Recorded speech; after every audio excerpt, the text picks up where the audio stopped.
Listen, if you're still running a build-up center back in eFootball 2027, I need you to stop what you're doing right now, because what I'm about to break down is the difference between climbing Division 1 and sitting stuck in a losing streak you can't explain.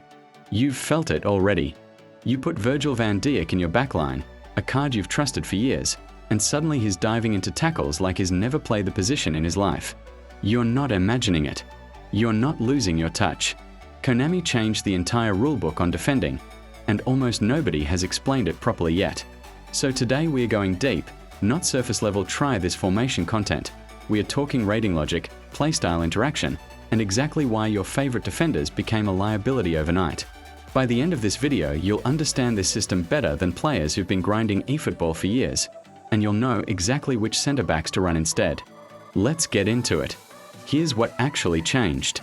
Konami split player behavior into two separate phases, an attacking playing style and a defensive playing style, and every single card in the game, epic or otherwise, now carries both.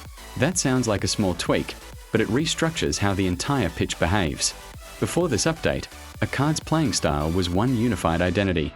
If you owned an anchorman, he sat deep and protected the backline whether your team had the ball or not. If you owned a destroyer, he hunted the ball aggressively in every phase. One style, one behavior, all 90 minutes. That consistency is gone. Now, the game reads two completely separate instructions depending on possession state. When your team has the ball, your player follows their attacking playing style. The second possession flips, the game switches that same player over to their defensive playing style, and if the two styles don't match in quality, you get a split personality on the pitch, a player who looks elite in one phase and looks lost in the other. This is the part almost nobody's talking about clearly. A card's overall rating doesn't tell you which phase is strong. You have to check both styles individually, because Konami built this system so that a 90+ overall defender can still be defensively broken if his defensive playing style is weak. That's the trap catching people right now, and it's exactly what's happening to your center backs. Now let's get specific to center backs, because this is where it gets brutal. Most of the elite defensive epics we've pulled over the years were built around the build-up attacking playstyle. That's the profile that makes a center back progress the ball cleanly, step into midfield, and start attacks from the back. That part still works exactly like it used to. When your team has possession, a build-up center back still reads passing lanes well, still carries the ball forward with composure, still looks like the play you remember. The problem is what happens the moment you lose the ball. Most of these same cards were never given a strong defensive playing style to match. They're sitting on a basic defensive profile. And basic is exactly what it sounds like. No specialized defensive instructions, no aggressive engagement logic, no elevated positioning discipline. It's the bare minimum behavior the game falls back on when a card doesn't have a defined defensive identity. So here's the actual mechanic. When your build-up center back has the ball, Konami is running his strong attacking instructions and he looks sharp. The instant possession flips, that same player drops into basic defensive behavior, and basic on a center back in the system plays like a defender with no urgency, no anticipation, and no positional discipline. He gets caught flat-footed, he mistimes challenges, he loses his shape under pressure. That's the prime Maguire effect you've been watching happen in your own games. Not bad luck, not bad connection, a direct result of running a card whose two playstyles don't match. This is where it stings, because it's not some random low-rated card getting exposed, it's the legends. Virgil van Dijk, Raphael Varane, Rio Ferdinand, three of the most trusted centre-back names in the game's history, all built on that same build-up attacking foundation, all sitting on basic in the defensive phase. Their attacking instructions haven't gotten worse. They still progress the ball beautifully. But defensively, without the ball, they're following the same bare minimum logic as a random gold card, and that gap is what's showing up as your losing streak. Meanwhile, look at what Konami is doing on the newer releases. Take a card like Ibrahima Konate. Konate isn't running build-up on both sides.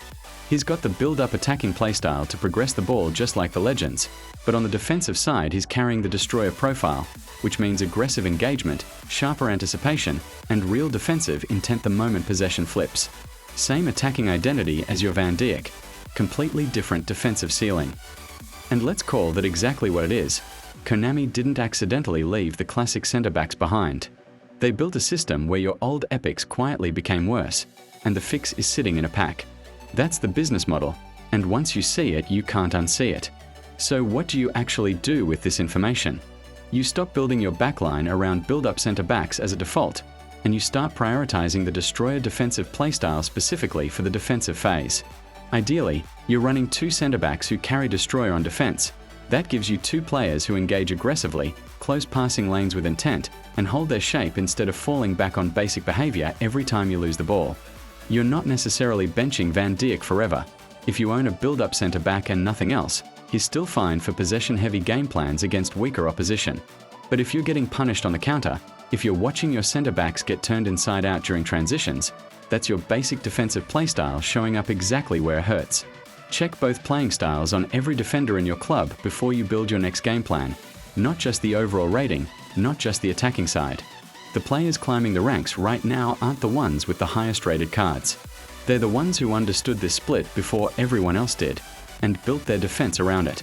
That's the death of the classic build-up center back in eFootball 2027, and honestly, this is just the surface of how deep this attacking and defensive split goes across every position in the game. If this broke down something you were struggling to explain in your own matches, that's exactly the kind of breakdown this channel is built on. Hit subscribe so you don't miss the next one, because we are going deeper into the system every week. Drop a comment below and tell me which eFootball topic has been confusing you the most right now. What should we break down next? I read every comment, and the next video might be built from what you tell me right here. See you in the next one.